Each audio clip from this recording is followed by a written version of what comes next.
ಬಸವನ ಮೇಲೆ ಧರ್ಮ ಕರ್ತನ ಮೇಲೆ ಹೂವ ಸೂರ್ಯಾಡೋಣ,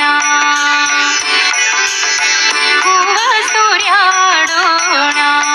ಗುರು ಬಸವನ ಮೇಲೆ ಧರ್ಮ ಕರ್ತನ ಮೇಲೆ ಹೂವ ಸೂರ್ಯಾಡೋಣ.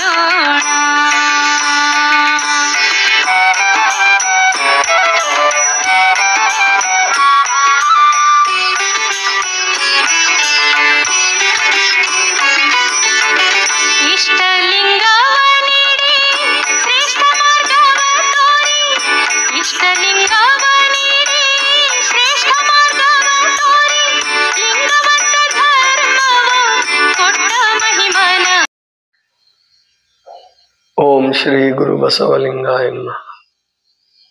ಸರ್ವರಿಗೂ ಶರಣು ಶರಣಾರ್ಥಿ. ನಿನ್ನೆ ಚನ್ನಬಸವಣ್ಣನವರ ಒಂದು ವಚನವನ್ನು ನೋಡ್ತಾ ಕಬೀರರ 2 ದೋಹೆಗಳನ್ನು ಹೇಳಿದ್ದೆ. ಅಂದ್ರೆ ಪ್ರೇಮ ಅನ್ನುವಂತಹದ್ದು ಎಷ್ಟು ಮುಖ್ಯ, ಪರಮಾತ್ಮನನ್ನು ಒಲಿಸೋದಕ್ಕೆ ಮತ್ತು ಜಗತ್ತನ್ನ ಚೆನ್ನಾಗಿ ಮಾಡೋದಕ್ಕೆ ಮತ್ತು ತನ್ನ ಜೀವನವನ್ನು ಕೂಡ ಉನ್ನತಗೊಳಿಸ್ಕೊಳ್ಳೋದಕ್ಕೆ, ಅಂದ್ರೆ ಎಲ್ಲವನ್ನೂ ಸಾಧಿಸುತ್ತೆ ಈ ಪ್ರೇಮ ಅನ್ನುವಂಥದ್ದು. ಆ ಪ್ರೇಮದ ಇನ್ನೊಂದು ಹೆಸರೇ ಭಕ್ತಿ. ಭಕ್ತಿಯ ಬೇರೆ ಬೇರೆ ಸಂದರ್ಭದಲ್ಲಿ ಬೇರೆ ಬೇರೆ ಹೆಸರನ್ನು ತಾಳುತ್ತೆ ಅಷ್ಟೆ. ಪ್ರಾರಂಭದಲ್ಲಿ ಭಕ್ತಿ ಚೆನ್ನಾಗಿ ಅರ್ಥ ಆಗ್ತಾ ಆಗ್ತಾ ಅದು ಪ್ರೇಮ, ಇಷ್ಟೇ ವ್ಯತ್ಯಾಸ. ಆದರೆ ಈ ಭಕ್ತಿ ಮತ್ತು ಪ್ರೇಮಕ್ಕೆ ಸಿಪ್ಪೆಯಾಗಿ ಕೆಲಸ ಮಾಡ್ತಕ್ಕಂಥದ್ದು ಅಥವಾ ಬೇರಾಗಿ ಕೆಲಸ ಮಾಡ್ತಕ್ಕಂಥದ್ದು ಕಾಮ. ಇದನ್ನ ನೇರವಾಗಿ ಹೇಳೋದು ಕಷ್ಟ. ಅದಕ್ಕೆ ಯಾವ ಶರಣರು ಸಂತರು ಇದನ್ನ ನೇರವಾಗಿ ಹೇಳಲಿಲ್ಲ. ಯಾಕೆಂದ್ರೆ ಬೇರನ್ನ ತೆಗೆದು ತೋರ್ಸಕ್ ಬರಲ್ಲ. ಒಂದ್ ವೇಳೆ ಬೇರ್ ತೆಗೆದಾಗ ತೋರ್ಸಕ್ ಹೋದ್ರೆ ಮರ ಹಾಳಾಗೋಗ್ಬಿಡುತ್ತೆ. ಹಾಗೆ ಕಾಮವನ್ನು ವೈಭವೀಕರಿಸಿದ್ರೆ ಸಮಾಜದ ನಿಯಮಗಳು ಹಾಳಾಗೋಗ್ಬಿಡುತ್ತೆ. ಆದ್ರೆ ಆ ಕಾಮ ಇಲ್ಲದೆ ಏನು ಮಾಡ್ಲಿಕ್ಕಾಗಲ್ಲ. ಪ್ರೇಮದ ಮತ್ತು ಭಕ್ತಿಯ ಮೂಲವೇ ಕಾಮ. ಕಾಮ ಅಂದ್ರೆ ಹುಟ್ಟುಗುಣ. ಹೇಗೆ ಹಸಿವು ತೃಷೆ ಇದೆಯೋ ಹಾಗೆ ಕಾಮ ಅನ್ನುವಂಥದ್ದು ಕೂಡ ಒಂದು ಹುಟ್ಟುಗುಣ. ಅದು ಪರಿಶುದ್ಧ ಆಗ್ತಾ ಆಗ್ತಾ ಆಗ್ತಾ ಸಾಮಾಜಿಕ ನಿಯಮಗಳಿಗೆ ಹೊಂದಿಕೊಂಡು ಮತ್ತು ನಿಯಮಬದ್ಧವಾದ ಜೀವನ ನಡೆಸ್ತಾ ನಡೆಸ್ತಾ ಕಾಮ ಪ್ರೇಮವಾಗುತ್ತೆ, ಪ್ರೇಮ ಭಕ್ತಿ ಆಗುತ್ತೆ. ಅದನ್ನೇ ಮಹಾತ್ಮ ಗಾಂಧೀಜಿಯವರು ಹೇಳ್ತಾರೆ, ಬಹಳ ಚೆನ್ನಾಗಿ ಹೇಳ್ತಾರೆ. ದೇಹ ದೇಹಗಳ ಕೂಟ ಕಾಮ, ಹೃದಯ ಹೃದಯಗಳ ಕೂಟ ಪ್ರೇಮ, ಆತ್ಮ ಆತ್ಮಗಳ ಕೂಟ ಭಕ್ತಿ. ಅಂದ್ರೆ ಭಕ್ತಿಗೆ ಮೂಲ ಬೇರು ಕಾಮವೇ. ಹೌದು, ಅದನ್ನ ನಾವು ತಿರಸ್ಕಾರ ಮಾಡಲಿ ಪುರಸ್ಕಾರ ಮಾಡಲಿ, ಅದನ್ನ ಬೈಲಿ ಅಥವಾ ಹೊಗಳ್ಲಿ, ನೀವು ಮದುವೆ ಮಾಡ್ಕೊಳ್ಳಿ ಅಥವಾ ಸನ್ಯಾಸಿಗಳಾಗಿ, ಏನೇ ಆದರೂ ಕೂಡ ನಾವೆಲ್ಲ ಹುಟ್ಟಿ ಬರೋದಕ್ಕೆ ಈ ಭೂಮಿಗೆ ಅದೇ ಕಾರಣ.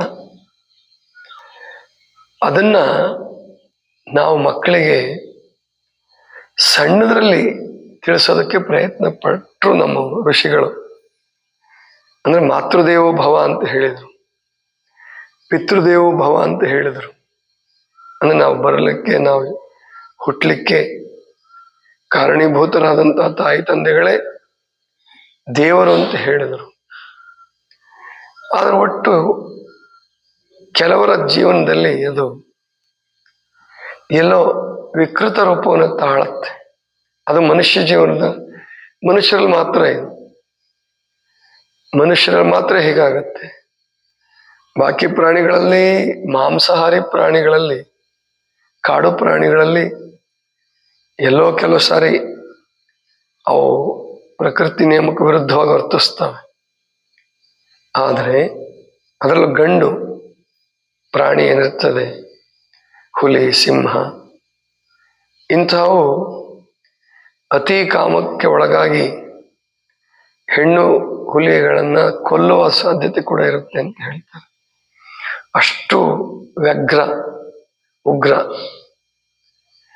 ಅಷ್ಟು ಬಿಟ್ರೆ ಬಾಕಿ ಎಲ್ಲ ಪ್ರಾಣಿಗಳಲ್ಲಿ ಅದು ಒಂದು ಋತುಮಾನಕ್ಕೆ ಅನುಸರಿಸಿ ಅಥವಾ ಕೇವಲ ಸಂತಾನೋತ್ಪತ್ತಿಯ ಉದ್ದೇಶಕ್ಕಾಗಿ ಇರ್ತದೆ. ಆದರೆ ಇಲ್ಲಿ ಮನುಷ್ಯನಲ್ಲಿ ಮಾತ್ರ ಅದು ಒಂದು ಋತುಮಾನಕ್ಕೆ ಅನುಸರಣೆ ಆಗಿಲ್ಲ. ಆಮೇಲೆ ಕೇವಲ ಸಂತಾನೋತ್ಪತ್ತಿ ಮಾತ್ರ ಇವನ ಗುರಿ ಅಲ್ಲ, ಅದಕ್ಕೆ ಬೇರೆ ಬೇರೆ ಉದ್ದೇಶಗಳು ಕೂಡ ಇದಾವೆ. ಒಂದ್ ವೇಳೆ ಸರಿಯಾದ ಶಿಕ್ಷಣ ಕೊಡದೆ ಹೋದ್ರೆ, ಅದನ್ನ ವೈಭವೀಕರಿಸೋದ್ ಬಿಟ್ಟು ದೈವೀಕರಿಸುವ ಪ್ರಯತ್ನವನ್ನ ಮಾಡದೆ ಹೋದ್ರೆ ಜಗತ್ತು ಶಾಂತಿಯಿಂದ ಇರಲ್ಲ. ಅದರಿಂದನೇ ಜಗತ್ತಿನಲ್ಲಿ ಗಲಾಟೆಗಳು, ಹೊಡೆದಾಟಗಳು, ಬಡದಾಟಗಳು, ಕೊಲೆ ಸುಲಿಗೆಗಳಾಗತಕ್ಕಂಥದ್ದು ವಿಕೃತ ಕಾಮದಿಂದಲೇ. ಈ ವಿಕೃತ ಕಾಮವನ್ನ ಹೇಗೆ ದೈವೀಕರಿಸೋದು ಅಂತ ಬಹಳ ಕಷ್ಟ ಆಗಿದೆ. ತಿಳ್ಕೊಳ್ಳೋದು ಕಷ್ಟ ಆಗಿದೆ, ಮಾಡೋದು ಕಷ್ಟ ಆಗಿದೆ. ಅದಕ್ಕೆ ಒಂದು ಪ್ರಯತ್ನ ಏನ್ ಮಾಡಿದ್ರು, ಬಾಲ್ಯ ವಿವಾಹ ಅಂತ ಮಾಡಿದ್ರು. ಬಾಲ್ಯ ವಿವಾಹ ಮಾಡಿಬಿಟ್ರೆ ಇದು ಸಮಸ್ಯೆ ಆಗಲ್ಲ. ಅದಿನ್ನೂ ದೊಡ್ಡ ಸಮಸ್ಯೆ ಆಯ್ತು, ಗೊತ್ತಾಯ್ತಲ್ಲ. ಬಾಲ್ಯ ವಿವಾಹ ಮಾಡಿದ್ದು ದೊಡ್ಡ ಸಮಸ್ಯೆ ಆಯ್ತು, ಅದನ್ನ ತಪ್ಪಿಸಿದ್ರು. ಇವಾಗ ಈ ಬಾಲ್ಯ ವಿವಾಹ ಪದ್ಧತಿ ಭಾರತೀಯ ಪದ್ಧತಿ ಆದ್ರೆ, ಈ ಅಮೆರಿಕನ್ ಪದ್ಧತಿ ಒಂದಿದೆ ಅಥವಾ ಪಾಶ್ಚಿಮಾತ್ಯ ಪದ್ಧತಿ. ಅದೇನ್ ಹೇಳುತ್ತೆ ಅಂದ್ರೆ, ಶಿಕ್ಷಣದಲ್ಲೇ ಮಕ್ಕಳಿಗೆ ಲೈಂಗಿಕ ವಿಷಯಗಳನ್ನು ಕಲಿಸ್ರಿ ಅಂತ ಹೇಳ್ಬಿಡುತ್ತೆ. ಅದು ಸಕ್ಸಸ್ ಆಗ್ತಾ ಇಲ್ಲ. ಅದು ಇವಾಗ ಬಹಳ ತೊಂದರೆಗೆ ಇಟ್ಕೊಂಡಿದೆ. ಅಲ್ಲಿ ತಾಯಿ ತಂದೆಗಳಿಗೆ ಬಹಳ ದೊಡ್ಡ ಸಮಸ್ಯೆ ಆಗಿದೆ, ಸಮಾಜದಲ್ಲಿ ಬಹಳ ದೊಡ್ಡ ಸಮಸ್ಯೆ ಆಗಿದೆ, ವಿಶೇಷವಾಗಿ ಅಮೆರಿಕಾದಲ್ಲಿ. ಯಾಕಂದ್ರೆ ಅಮೆರಿಕಾದಲ್ಲಿ ಸ್ವಾತಂತ್ರ್ಯ ಬಹಳ ಇದೆ, ಪ್ರಜಾಪ್ರಭುತ್ವದ ಹೆಸರಿನಲ್ಲಿ ಸ್ವಾತಂತ್ರ್ಯ ಬಹಳ ಇದೆ. ಅದರಿಂದ ತುಂಬಾ ತೊಂದರೆಗಳಾಗ್ತಾ ಇದೆ. ಅದೇ ತೊಂದರೆ ಭಾರತ ದೇಶದಲ್ಲೂ ಆಗ್ತಾ ಇದೆ, ಆಗತ್ತೆ ಇನ್ಮೇಲೆ. ಈಗಾಗಲೇ ಶುರು ಆಗಿದೆ. ಸಣ್ಣ ಸಣ್ಣ ಮಕ್ಕಳದ್ದು ದೊಡ್ಡ ದೊಡ್ಡ ಸಮಸ್ಯೆಗಳು ಉಂಟು ಮಾಡ್ತಕ್ಕಂಥದ್ದು ಶುರು ಆಗಿದೆ. ಹಾಗಾದ್ರೆ ಇದಕ್ಕೆ ಪರಿಹಾರ ಇಲ್ವಾ? ಇದೆ. ಅದನ್ನ ಚಿಂತಕರು, ಶಿಕ್ಷಣವೇತ್ತರು ಮತ್ತು ಪೋಷಕರು ಅಂದ್ರೆ ತಾಯಿ ತಂದೆಗಳು ಎಲ್ಲರೂ ಕೂಡಿ ವಿಚಾರ ಮಾಡಬೇಕಾಗಿದೆ. ನಾವು ಆರೋಗ್ಯ ದೃಷ್ಟಿಯಿಂದ ಮತ್ತು ಆಧ್ಯಾತ್ಮಿಕತೆಯ ದೃಷ್ಟಿಯಿಂದ ಇದನ್ನು ತಿಳ್ಕೊಳ್ಬೇಕು ಅಂತಂದ್ರೆ, ಇದನ್ನ ವೈಭವೀಕರಿಸೋದು ಬೇಡ, ಹಾಗಂತ ತುಚ್ಛೀಕರಿಸೋದು ಬೇಡ. ಅದನ್ನ ಬೈದು ಅಥವಾ ಹೆಣ್ಣನ್ನು ಬೈದು ಹೆಣ್ಣು ಮಾಯಿ ಅಂತ ಹೇಳಿ ಇದು ಆಯ್ತು, ಇದು ಪ್ರಯತ್ನ ಆಯ್ತು. ಹೆಣ್ಣನ್ನ ತಿರಸ್ಕಾರ ದೃಷ್ಟಿಯಿಂದ ನೋಡಿ, ಹೆಣ್ಣು ಅಂದ್ರೆ ನರಕದ ದ್ವಾರ ಅಂತ ಹೇಳಿ ಕೆಲವು ಪುಸ್ತಕಗಳು ಬರೆದು ಋಷಿಗಳೆಲ್ಲ ಬಿಟ್ಟು ಹೋಗಿ, ಆ ಋಷಿಗಳು ಬಿಟ್ಟು ಹೋಗಿದ್ದನ್ನು ನೋಡಿ ಇನ್ನು ಕೆಲವರು ಹೋಗಿ ತಪಸ್ ಮಾಡಕ್ ಆಗ್ಲಾರ್ದೇನೆ ಅಥವಾ ಅತಿ ಕಾಮಿಗಳಾಗಿ ಏನೇನೋ ದೊಡ್ಡ ತೊಂದರೆಗಳಾಗಿದೆ. ಆದರೆ ನಮ್ಮ ಜೀವನದಲ್ಲಿ ನಾವು ಇದನ್ನ ಹೇಗೆ ತಗೋಬೇಕು ಅಂತಂದ್ರೆ, ಅದನ್ನು ದೈವೀಕರಣ ಮಾಡೋದೇ ಒಳ್ಳೆಯದು. ಅಂದ್ರೆ ದೇವರ ಭಯ, ಗುರು ಹಿರಿಯರ ಭಯ, ಸಮಾಜದ ಭಯ ಸ್ವಲ್ಪ ಮಟ್ಟಿಗೆ ಇರಬೇಕು. ಇಲ್ಲದೆ ಹೋದ್ರೆ ಇದು ಯಾವುದೋ ಭಯ ಬೇಡಪ್ಪ, ಓಪನ್ ಸೆಕ್ಸ್ ಅಂತೇಳಿ ಅದೊಂದು ಮೂಮೆಂಟ್ ಶುರುವಾಯಿತು. ಹಿಪ್ಪಿಗಳು ಅಮೆರಿಕದಲ್ಲಿ, ಆಮೇಲಿಂದ ಜರ್ಮನಿಯಲ್ಲಿ ಕೆಲವರು, ಈ ಥರದವರೆಲ್ಲ ಶುರು ಮಾಡಿಕೊಂಡು ಪ್ರಾಣಿಗಳ ಥರ ಬದುಕಕ್ಕೆ ನೋಡಿದರು. ಅದು ಸರಿಯಾದ ಕ್ರಮ ಅಲ್ಲ ಅಂತ ಸರ್ಕಾರ ಅದನ್ನು ನಿಷೇಧಿಸ್ತು. ನಮ್ಮಲ್ಲಿ ಓಶೋ ಮಾರ್ಗಿಗಳು ಅದನ್ನು ಓಪನ್ ಆಗಿ ಧ್ಯಾನಕ್ಕೆ ಕೂಡ ಅದನ್ನು ಬಳಸ್ಕೋಬೋದು ಅಂತೇಳಿ ಪ್ರಯತ್ನ ಪಟ್ಟರು. ಅದು ಸರಿಯಾದ ರಿಸಲ್ಟ್ ಕೊಡಲಿಲ್ಲ. ಆದರೆ ದೈವೀಕರಣ ಮಾಡ್ತಕ್ಕಂಥದ್ದೇನಿದೆ, ಜೊತೆಗೆ ಪ್ರೇಮ ಅನ್ನುವಂಥ ಶಬ್ದ ಅದೇ ಇಲ್ಲಿ ನಮಗೆ ಹೆಚ್ಚು ಉಪಯೋಗ ಆಗ್ತಕ್ಕಂಥದ್ದು. ಪ್ರೇಮ ಅನ್ನುವಂಥದ್ದು, ಪ್ರೇಮದಲ್ಲಿ ಏನಿರುತ್ತದಪ್ಪ ಅಂದರೆ ಸ್ನೇಹ ಮತ್ತು ಪ್ರೇಮ, ಅದನ್ನು ಎರಡೂ ಇಟ್ಕೋಬೋದು. ಸ್ನೇಹ ಪ್ರೇಮ ಅಂತ ಇಟ್ಕೊಂಡ್ರೆ ಅದು ಎದುರಾಳಿಗೆ ಒಳ್ಳೇದು ಮಾಡೋದೇ ಮೊದಲು ಕಲಿಸುತ್ತೆ.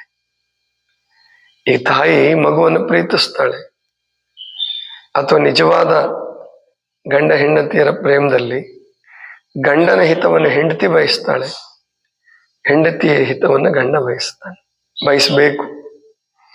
ಹಾಗೆ ಸ್ನೇಹ ಕೂಡ ಹಾಗೇನೆ, ತನ್ನ ಸ್ನೇಹಿತನಿಗೆ ಹಿತ ಮಾಡಲಿಕ್ಕೆ ಮೊದಲು ನೋಡ್ತಾನೆ, ತನ್ನ ಹಿತ ಅಲ್ಲ. ಅಲ್ಲಿ ಕಾಮದಲ್ಲಿ, ವಿಕೃತ ಕಾಮದಲ್ಲಿ ತನ್ನ ಸುಖ, ತನ್ನ ಹಿತ ಮುಖ್ಯ ಆಗಿರುತ್ತೆ. ಅಲ್ಲಿ ಎದುರಾಳಿ ಮುಖ್ಯ ಅಲ್ಲ. ಎದುರಾಳಿ ಕೇವಲ ಒಂದು ಉಪಯೋಗದ ವಸ್ತು ತರ ಕಾಣುತ್ತದೆ ಕಾಮ. ಆದರೆ ಪ್ರೇಮ ಹಾಗಲ್ಲ.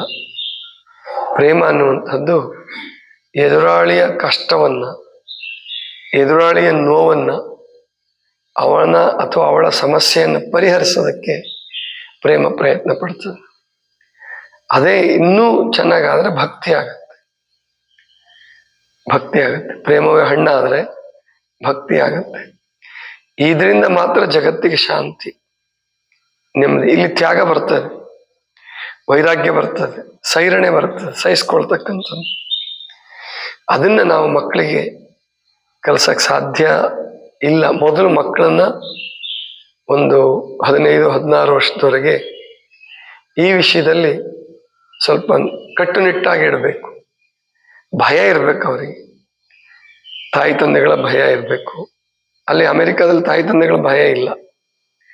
ಹೇಗಿದೆ ಅಂದ್ರೆ, ತಾಯಿ ಬೈದ್ರೆ, ತಂದೆ ಬೈದ್ರೆ, ಈಗ ಹೆಂಗೆ ನಿಮ್ಮಲ್ಲಿ ಎಮರ್ಜೆನ್ಸಿ ಕಾಲ್ ಅಂತ ಇದೆಯಲ್ಲ, ಹಂಗೆ ಫೋನ್ ಮಾಡಿಬಿಟ್ರೆ ಅವ್ರು ಬಂದು ತಾಯಿ ತಂದೆಗಳಿಗೆ ಇದು ಮಾಡ್ತಾರೆ, ಅರೆಸ್ಟ್ ಮಾಡ್ಬೋದು ಅಥವಾ ಬೈಬೋದು ಪೊಲೀಸರು. ಅವ್ರ ಯಾಕೆ ಮಕ್ಕಳಿಗೆ ತೊಂದರೆ ಕೊಟ್ರಿ ಅಂತ ಕೇಳ್ತಾರೆ. ಇದು ಒಳ್ಳೆ ಕ್ರಮ ಅಲ್ಲ, ಇದು ಒಳ್ಳೆ ಕ್ರಮ ಅಲ್ಲ. ಇನ್ನು ಅದಕ್ಕೆ ಅತಿಯಾಗಿ ನಮ್ಮಲ್ಲಿ ಮಕ್ಕಳನ್ನ ಅತಿ ಬಡಿಯೋದು, ಮಕ್ಕಳನ್ನ ಅರ್ಥ ಮಾಡ್ಕೊಳಂಗಿಲ್ಲ, ಅತಿ ಬೈಯೋದು, ಅದು ಒಳ್ಳೇದಲ್ಲ. ಪ್ರೇಮ ಎಲ್ಲಿರ್ತದೋ ಅಲ್ಲಿ ನಮಗೆ ಮಾರ್ಗದರ್ಶನ ಸಿಕ್ಕುತ್ತೆ. ಆ ಮಾರ್ಗದರ್ಶನ ನಮ್ಮನ್ನ ಬೆಳೆಸುತ್ತೆ. ಎಲ್ಲೂ ಅತಿಗೆ ಅವಕಾಶ ಕೊಡಲ್ಲ ಪ್ರೇಮ. ಮತ್ತು ಸೈರಣೆ ಎನ್ನುವಂಥದ್ದಂತೂ ಬೇಕೇ ಬೇಕು. ಸೈರಣೆ ಇಲ್ಲದೆ ಒಬ್ಬ ಸಾಧಕನಾಗ್ಲಿ, ಒಬ್ಬ ಒಳ್ಳೆ ಭಕ್ತನಾಗ್ಲಿ, ಒಳ್ಳೆ ಸಂಸಾರಿ ಆಗೋದಕ್ಕೂ ಕೂಡ ಸೈರಣೆ ಎನ್ನುವಂಥದ್ದು ಬಹಳ ಮುಖ್ಯ. ಟಾಲರೆನ್ಸ್ ಅಂತಾರೆ ಇಂಗ್ಲಿಷಲ್ಲಿ ಅದಕ್ಕೆ. ಸೈರಣೆ ಎನ್ನುವಂಥದ್ದು ಬಂದರೆ ಆವಾಗ ಸಮಸ್ಯೆಗಳು ಬಹಳ ಚೆನ್ನಾಗಿ ಪರಿಹಾರ ಆಗತ್ತೆ. ಅಲ್ಲಿ ಪ್ರೇಮದ ಜನನ ಆಗತ್ತೆ, ಅಲ್ಲಿ ಭಕ್ತಿಯು ಜನಿಸ್ತದೆ. ಕಡೆಗೆ ಅವನಿಂದ ಅಥವಾ ಆಕೆಯಿಂದ ಜಗತ್ತಿಗೆ ಒಳ್ಳೇದಾಗ್ತದೆ. ಈ ಮಹಾದೇವಿಯಕ್ಕ ಮಾಡಿದ್ದು ವೈರಾಗ್ಯ ಅಂತ ಹೇಳ್ತೀವಿ ನಾವು, ಹೌದು. ಆ ವೈರಾಗ್ಯ ಆಕೆಗೆ ಎಂಥ ಸೈರಣೆಯನ್ನು ಕೊಡ್ತು ಅಂದ್ರೆ, ಅದ್ಭುತವಾದಂತಹ ಸೈರಣೆಯನ್ನು ಕೊಡ್ತು. ಅಲ್ಲಮಪ್ರಭು ಆಗಿದ್ದು ಸೈರಣೆಯಿಂದ, ಸಿದ್ದರಾಮೇಶ್ವರರು ಶಿವಯೋಗಿ ಆಗಿದ್ದು ಸೈರಣೆಯಿಂದ. ಇದು ಈ ಪ್ರೇಮದ 2 ಕಣ್ಣುಗಳು ಅಂತ ಹೇಳ್ಬೋದು. ಸೈರಣೆ, ಸಮತೆ ಮತ್ತು ಸೈರಣೆ, ತ್ಯಾಗ, ಇವೆಲ್ಲ ಪ್ರೇಮದ ಸೋದರ ಸಂಬಂಧಿಗಳು. ಇದರಿಂದ ಮಾತ್ರ ನಾವು ಜಗತ್ತಿನಲ್ಲಿ ಯಶಸ್ವಿ ಆಗ್ಬೋದು. ಇಲ್ಲೇ ಹೋದರೆ ಸಮಸ್ಯೆಯಲ್ಲೇ ತೊಳಲಾಡಬೇಕಾಗುತ್ತೆ. ಇದಿಷ್ಟು ಇವತ್ತಿನ ಚಿಂತನ. ಸರ್ವರಿಗೂ ಶರಣು ಶರಣಾರ್ಥಿ.